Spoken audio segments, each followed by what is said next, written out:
Salut à tous. Salut. Alors franchement, merci pour tous vos retours sur les 2 premières vidéos qu'on a tournées avec Déclic.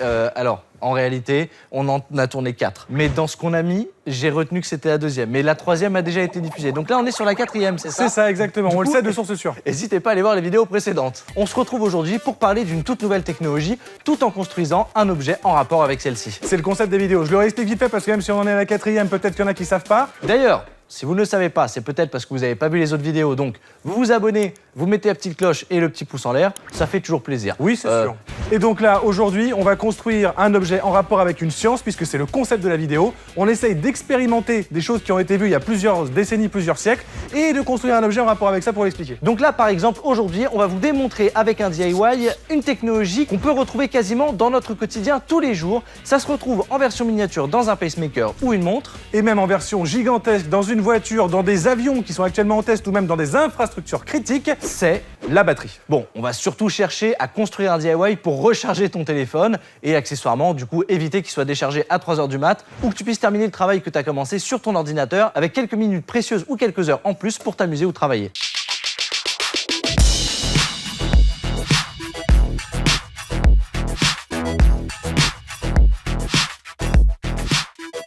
Alors en fait, il faut déjà expliquer concrètement ce que c'est qu'une batterie. C'est pas forcément une pile, et une pile, c'est pas un accumulateur, hein. De manière très simple et très basique, gardons ça en tête. Une pile, c'est pas rechargeable et c'est jetable. C'est celle que vous avez l'habitude de mettre dans votre télécommande, par exemple.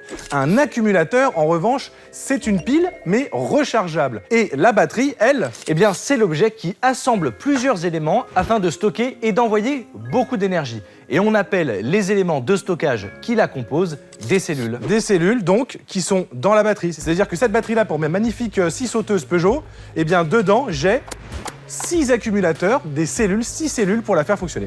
Et c'est la batterie qui ensuite vient aussi regrouper l'électronique qui nous permet derrière d'alimenter en 18 volts justement la scie sauteuse. Bon, comment est-ce qu'on passe d'une simple pile rudimentaire à littéralement une pile de matériaux dans un bain d'acide aux batteries ultra performantes et compactes qu'on a aujourd'hui? Eh bien, l'histoire, elle commence au XVIIIe siècle, avant même que l'électricité n'arrive dans la vie de tout le monde. Et c'est Alessandro Volta, vous en avez forcément déjà entendu parler, Oui. en 1800, qui invente la toute première pile, la pile voltaïque. Volta, vous en avez entendu parler dans les épisodes précédents. Et comme d'habitude, le gars, il a choisi de donner son nom à son invention, hein. Voilà, un petit peu comme, tu vois, genre Tesla. Il a... Non, il n'a pas inventé la voiture Tesla. Toujours pas. C'est un hommage. Au bout de 4 épisodes... Ça marche toujours pas. Au début de cette découverte, on parle d'une immense pile qui était composée de disques de zinc et de cuivre séparés par des tissus imbibés d'eau salée. D'ailleurs, fun fact des frères Poulain, le mot pile dans ce contexte, en fait, il fait pas directement référence à l'empilement physique des éléments dans la pile Volta. Le terme, en fait, il vient plutôt du latin pila, qui signifie pilier ou colonne. C'était une révolution à l'époque parce qu'on pouvait stocker, enfin, et utiliser l'électricité. Mais aujourd'hui, se trimballer avec ce type de pile pour charger son téléphone, c'est quand même pas idéal. Bon, pour ça, ce qu'on va faire, c'est quand même qu'on va avancer au 19e siècle avec l'introduction de l'électromagnétisme. On vous en a parlé dans des précédentes vidéos, hein, on vous parlait de l'invention de la dynamo. C'est une machine qui convertit l'énergie cinétique mécanique, une énergie liée au mouvement, en énergie électrique. Bon allez, on continue notre traversée temporelle en entrant dans le 20e siècle. À cette époque, on se concentre sur des moyens plus efficaces et plus compacts de stocker l'énergie. Alors attention, accrochez-vous bien, parce que là, ça va parler de trucs un petit peu compliqués, mais pas de problème, on va gérer. Alors, il était une fois un ingénieur canadien, Lewis Urey. Ou alors Lewis Urey. Là, ça fait plus américain. Voilà, tu vois. Donc Lewis Urey, il explique que quand on plonge le zinc et le dioxyde de manganèse dans un genre de bain moussant qu'on appelle un électrolyte alcalin, les piles, elles vont être beaucoup plus efficaces. En gros, ce bain un peu spécial permet de séparer l'oxygène et l'hydrogène de l'eau quand on fait passer du courant électrique dedans. Et ça booste les performances des piles. Du coup, grâce à ce bon vieux Lewis, on a maintenant ces fameuses piles alcalines qu'on utilise tout le temps. Du coup, si le bain moussant, il est salin, est-ce que ça fait des piles salines? Bah oui, si tu te rappelles, la pile voltaïque, c'est des petits disques de cuivre et de zinc avec des disques d'eau salée pour les séparer. Salé, saline, bain moussant alcalin, pile alcaline. Waouh! D'accord. Comme quoi, les Canadiens, ils sont sympas et ils sont intelligents aussi. Tout n'est pas made in USA, t'as bien raison de le préciser. Big up aux Canadiens. Et voilà, maintenant vous savez tout sur cette histoire de pile.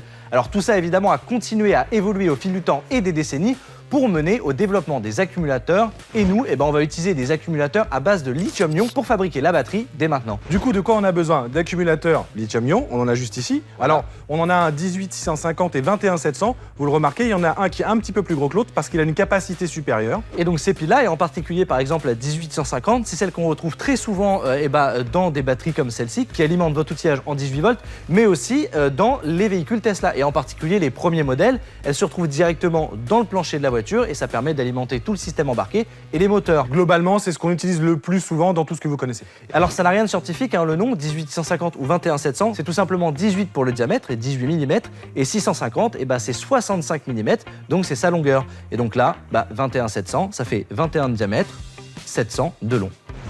Coïncidence, Baptiste? Non, je ne crois pas. Non, je ne crois pas non. On dirait qu'on peut en placer 5 ou 6 dans le sens de la largeur. Bon, vous l'aurez compris, c'est pour ça qu'on utilise ces accus dans notre montage électrique à une cellule. Et oui, parce que le but de ce DIY, c'est avec ces petites cartes électroniques de pouvoir gérer l'énergie qu'on va faire rentrer ou sortir de l'accumulateur et surtout de le faire de manière très compacte tout en restant très puissant.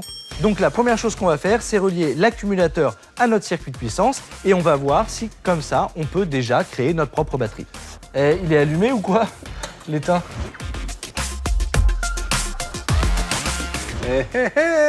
Et donc là, vous êtes en droit de vous demander, mais qu'est-ce qui se passe à l'intérieur de cet objet pour qu'on puisse recharger et décharger le système? En fait, c'est dans l'accumulateur que ça va se passer aussi. C'est un accumulateur lithium qui fonctionne selon des cycles de charge et donc de décharge. On trouve à l'intérieur de cet objet une anode et une cathode. Ce qui se passe, c'est qu'à l'intérieur, lorsque vous êtes en train de charger votre batterie, comme quand vous chargez votre téléphone par exemple, la cathode cède une partie de ses ions lithium à l'anode. Et pendant le cycle de décharge, c'est l'inverse qui se produit, c'est l'anode qui cède une partie des ions lithium à la cathode. C'est ce mouvement qui produit de l'énergie. Et si on utilise surtout ce type d'accumulateur dans des batteries, donc des batteries lithium-ion, c'est parce que le lithium, c'est le métal le moins lourd de la planète, avec la densité énergétique bien plus élevée que tous les autres types de batteries. On a donc, grâce à ça, des batteries plus petites, plus légères et surtout suffisamment puissantes. Et c'est ça surtout qui fait que du coup, on n'a pas à se trimballer avec notre fameuse pile voltaïque qu'on a vue en début de vidéo dans notre sac à dos ou dans nos mains toute la journée. Ah oui, parce que pour avoir la puissance qu'il y a là-dedans dans une pile voltaïque, mon pote, il faudrait ça pèserait quelques kilos, peut-être centaines, voire tonnes. C'est fou, on parle de piles qui tenaient dans une pièce pour une utilisation pas très avancée, à maintenant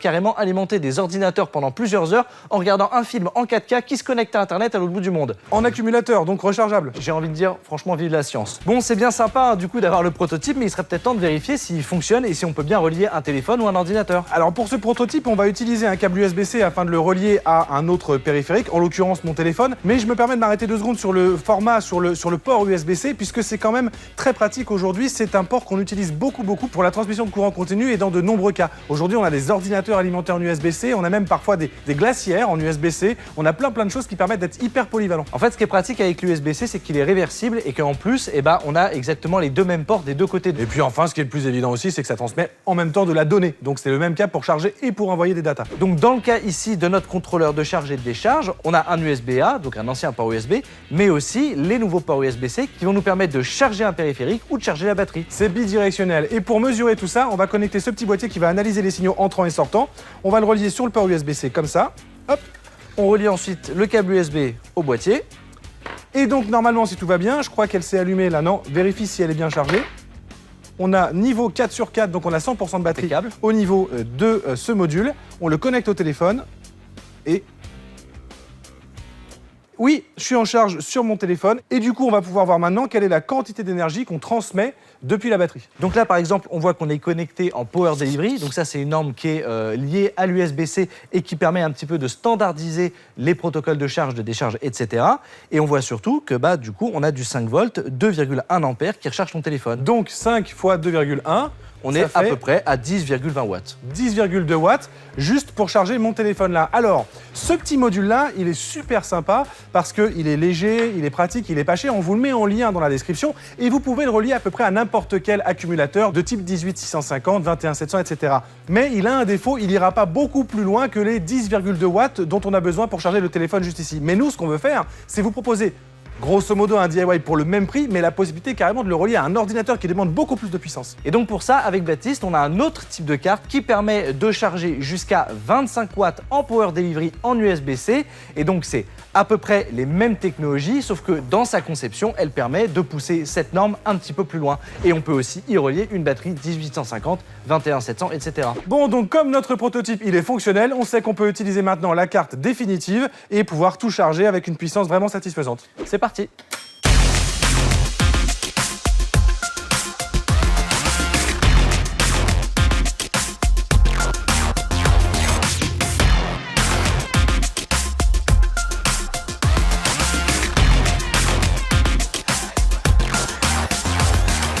Avec ces impressions, on s'est un petit peu amusé. Alors évidemment, on a une impression définitive qui va nous servir dans le cadre du DIY de cette vidéo, mais pour vous démontrer qu'il y a aussi d'autres possibilités avec l'impression 3D et la création dans le domaine des batteries, on s'est amusé à imprimer 2-3 autres petits trucs. On a par exemple ici un système qui nous permet, grâce à un ressort carrément imprimé en 3D, Un système ingénieux. Exactement, d'accueillir un accumulateur 18650 juste ici avec le petit réceptacle pour l'électronique.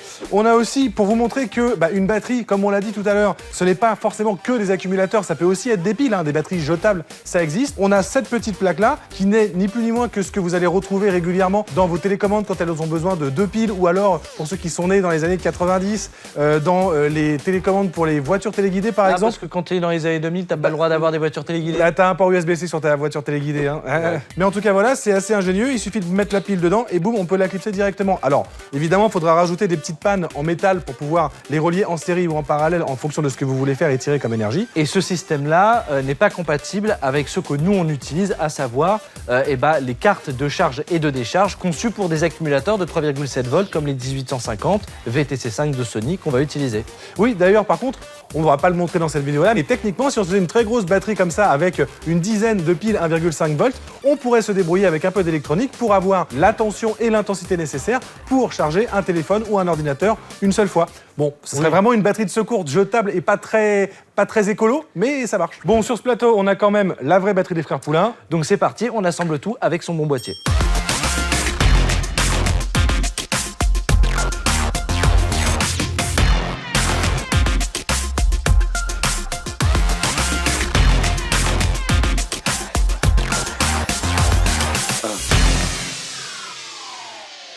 Et voilà, vous avez construit, enfin pour l'instant j'ai construit, mais vous avez tous les liens dans la description, la batterie DIY des frères Poulain et vous pouvez donc la reproduire hyper facilement. Alors par contre, il faut être attentif lorsque vous faites des montages électroniques comme cela, il y a quelques précautions à prendre. C'est dit dans le titre, c'est un DIY. Donc étant un DIY, do it yourself, on est très loin des normes qu'on devrait avoir sur un produit commercial que vous pourriez vendre à papy, mamie. Là, c'est pas le but. On a des soudures à l'étain qui sont directement sur l'épaule de l'accumulateur. Bref, c'est pas idéal, donc soyez très précautionneux quand vous allez reproduire ce DIY. Et surtout, nous, on a utilisé une batterie VTC6 de chez Sony avec un contrôleur de charge bien spécifique.